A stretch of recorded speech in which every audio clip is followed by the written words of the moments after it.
Morning, everyone, and happy holidays. Thanks for joining us. I'm Josh McKelvin. Combined, the presidential candidates have been here in New Hampshire for hundreds of days, meeting with voters, holding town halls, and going to house parties and shaking hands, everything you're supposed to do. But there's also something about running for the highest office in the land around the holidays, especially when you have your family with you.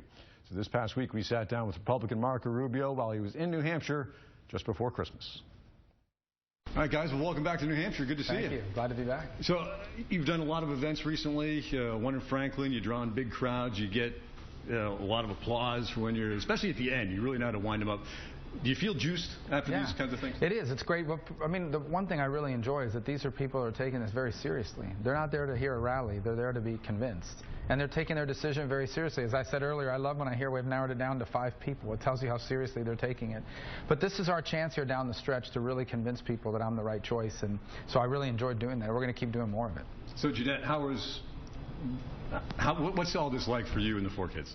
It's great. I enjoy being able to come here and meet the people. I mean, we enjoy it very much. We're proud of Marco. We believe in him, and the kids get to come and also experience this. So we're having a great time. Yeah, can you tell when he's had a day that you wouldn't consider his best day, or is he pretty much consistent with?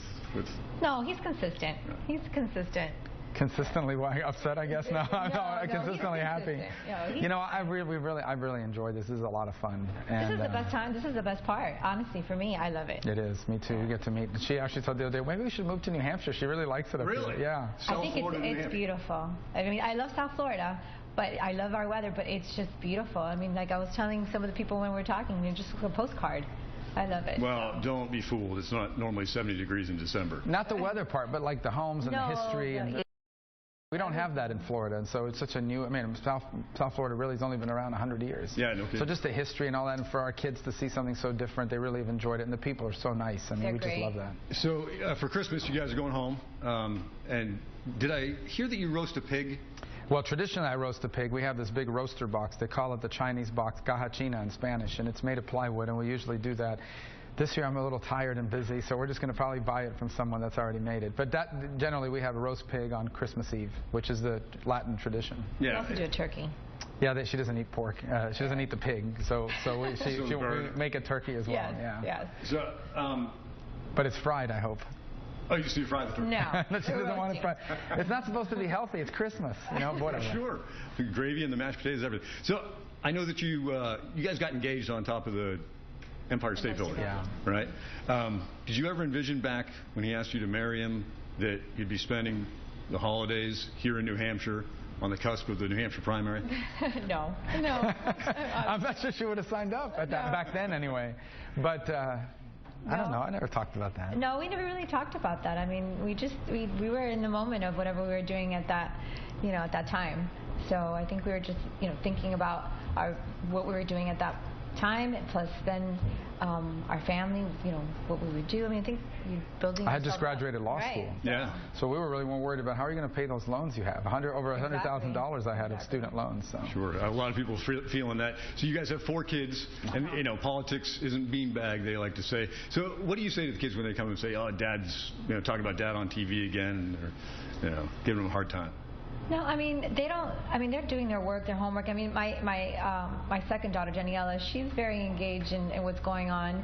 But Marco has been involved in public service since they've been born, so they understand how this process works. We've talked to them about it, and they get it. I mean, they're proud of their dad, and they know the good that comes along with politics, but they also know the other side to that. Yeah, I've been surprised at how well they've handled some of that. Yeah. And Daniela in particular follows it. She reads all the stuff online about the news and all that, and sometimes she just reports it to me as a matter of fact, not as she's distressed about it. So, I think a lot they take their cues from their parents. If they see us upset about it, it might upset them. We just realize this is part of the process, an unfortunate part of it sometimes when people say things that aren't nice or fair, but it's worth doing for the future of this country, which I think is as much about them as it is about anything else for me. Sure, definitely. I've got to know you a little bit over the last few months, and you've said it a couple of times that things happen over your life, kind of happen fast for you. Do you guys ever have that wow moment, though, when you have a packed hall in Franklin, New Hampshire, or Berlin, or something like that, and people are out there coming out at 8:30 in the morning to have a pancake with you and listen to you talk? Do you kind of look at each other and say, well, I do, and I think Jeanette does, too, as well. amazing to me that people come here at 8:30 in the morning to hear me speak. You know, that they're in the middle of the holidays, tomorrow's Christmas Eve, and they took time out to hear us. So yeah, that's very it's very humbling. It's important for them.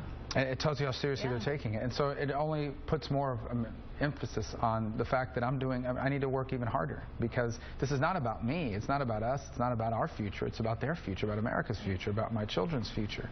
So absolutely, especially when people say, we believe in you, we're supporting you. You know that you are now carrying their hopes and dreams as well in this process, that you're working for them, not just for you. Even when you're tired, even when you sometimes complain about the way things might be going because it's a long day or tomorrow's another long day, you realize it's not about you, it's about us as a country. Sure. Talking about hopes and dreams, obviously you know you're married to a Dolphins fan. So. No, I would never know. No, I mean, obviously football, you know, he's played it, he watches it. Is that when he really gets to a little bit and vent maybe during the... Well, I mean, he calls it relaxing. I don't understand when you're screaming at the, in front of the TV. Yeah, it's not very relaxing when you're a Dolphin fan. Yeah. But these days, he enjoys that. I mean, that is his time off, and spending time with the kids and us. I mean, that's a good time for him. Yeah, and your kids stay. I mean, they're all in sports. They all have events or anything like that. They're not missing much other than perhaps Dad during the week. Well, yes, they're very. I mean, they have school, they have their homework, they have their activities. I mean, they do miss their dad.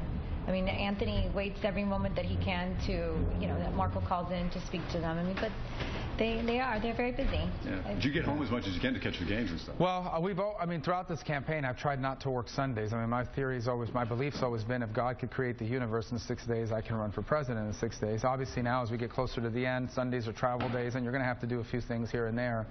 But we've been gone. I mean, I've been gone a lot, and obviously, sometimes I miss things you want to be a part of. But again, what goes back is we're in this together as a family, and we, when the extent possible, try to do as many things together as we can. So coming here to New Hampshire this week was a big part of that for us. And I think, despite the schedule, they really enjoyed the retail stops. They got to go to the world's longest candy counter, and they got to see a lot of great things. And we look forward to bringing them back. They're waiting to see snow. Yeah, they were excited to see it. Well, it didn't work out, but we'll be back. They've seen snow before, and I promise them there'll be snow here soon. So you're stopping and seeing the surroundings and catching. Oh, absolutely. And it's part of understanding where you are. I mean, one thing is to go, and it's important to have town halls and answer people's questions, but another is to go into the communities where you see what people have built with their own hands, whether it's a gun shop or a candy store or a small diner where the community gets together. Interacting with people where they are in their lives is where you really pick up a sense of what's happening in the country, and really helps you to sharpen your message about what we should be focused on in this election. And I do have to ask you, because I'm asking all the candidates this, but you've gone through the New Hampshire primary process. I think we have less than 50 days. I haven't counted. But it's getting close. Yeah. And there's a lot of people that are critical of our place in this process. They think that it's not diverse enough, or it's too small, not populated enough.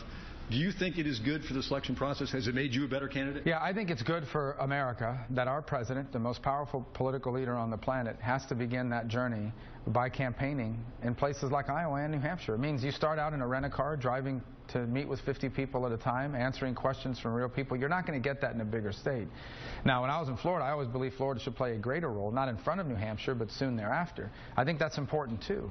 But this early process where you have a place that's now done this for a long time, that has built in kind of an infrastructure for this sort of thing, where the highest office in the land has to start out running for basically the equivalent of a county commission somewhere, I think it's good for the process. It forces you not just to do commercials, but to answer real questions from real people, and in the process become more in tune and in touch with what's happening in our country. And Jeanette, you obviously know the senator better than anybody. Have you watched him become a better candidate by going through this process too? I mean, obviously you spend a lot of time in the Senate. Absolutely. The more you get to hear what the people are saying and what's important to them, and what he can try to do to make that difference. Absolutely, I see how he has developed and how he has changed, and even he wants to be that better candidate. He wants to be he wants to do what he needs to do to change this country. Yeah. So. Well, I noticed one thing, and we're just about out of time. You would have the ability to, pardon a turkey on Thanksgiving now, if you make it to the White House.